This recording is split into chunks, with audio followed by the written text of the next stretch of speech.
రంగారెడ్డికి అన్యాయం చేస్తావా?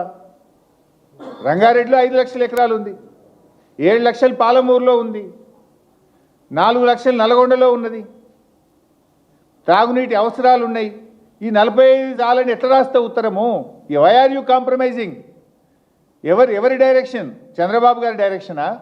ఎవరి డైరెక్షన్తో నీటి కేటాయింపులు తగ్గించారు? గతంలో కూడా కృష్ణా నది మీద ఉన్న ప్రాజెక్టులు ఆంధ్రాకు అప్పచెప్తే ఆనాడు కేసీఆర్ గారు గర్జించి నల్లగొండ సభ పెడితేనే కదా తోక ముడిచి మళ్ళీ అసెంబ్లీలో తీర్మానం చేసిండ్రు. లేలే పొరపాటైంది మేము అప్పచెప్పం అని అసెంబ్లీలో తీర్మానం ఎప్పుడు చేసిండ్రు? కేసీఆర్ గారు బయటకు వచ్చి రాష్ట్రానికి అన్యాయం జరుగుతుంది, 10 ఏళ్లలో మేము ప్రాజెక్టులు అప్పచెప్పలేదు, మీరు వచ్చి 10 రోజులు కాలే ఎట్లా అప్పచెప్తారు అని కేసీఆర్ గారు బయలుదేరితే పోరాడితే ఆ రోజు మళ్ళీ మీరు తోక ముడిచిండ్రు. ఇవాళ కూడా కేసీఆర్ గారు ఎందుకు వచ్చిండ్రు?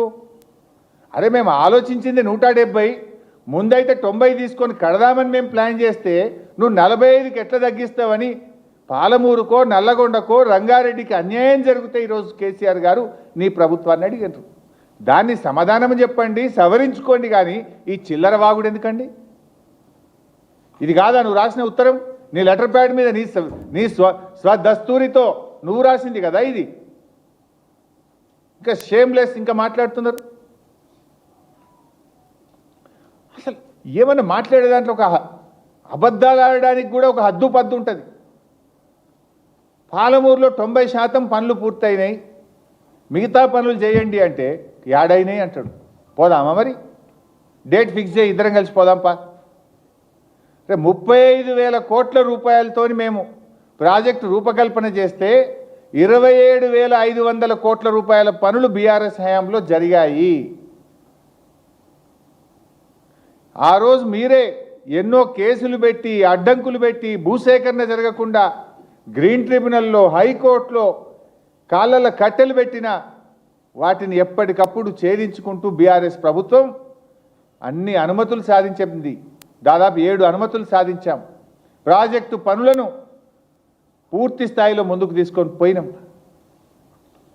పోవడమే కాదు, ఆనాడు 16 సెప్టెంబర్ 2023న కేసీఆర్ గారు మోటారే ఆన్ చేసింది కదా.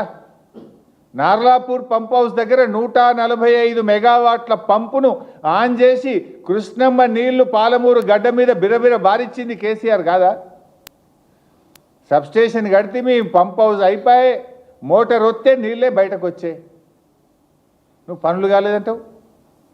నువ్వు బుడ్డ 2 కిలోమీటర్ల కాలువ 2 కిలోమీటర్ల కాలువ 2 ఏళ్లలో నువ్వు దవ్వలే. జస్ట్ ప్యాకేజ్ 3లో 2 కిలోమీటర్ల కాలువ దవ్వుతే ఏదుల వట్టెము కరువెన ఇవన్నీ రిజర్వాయర్లు నింపుకునే అవకాశం ఉండే.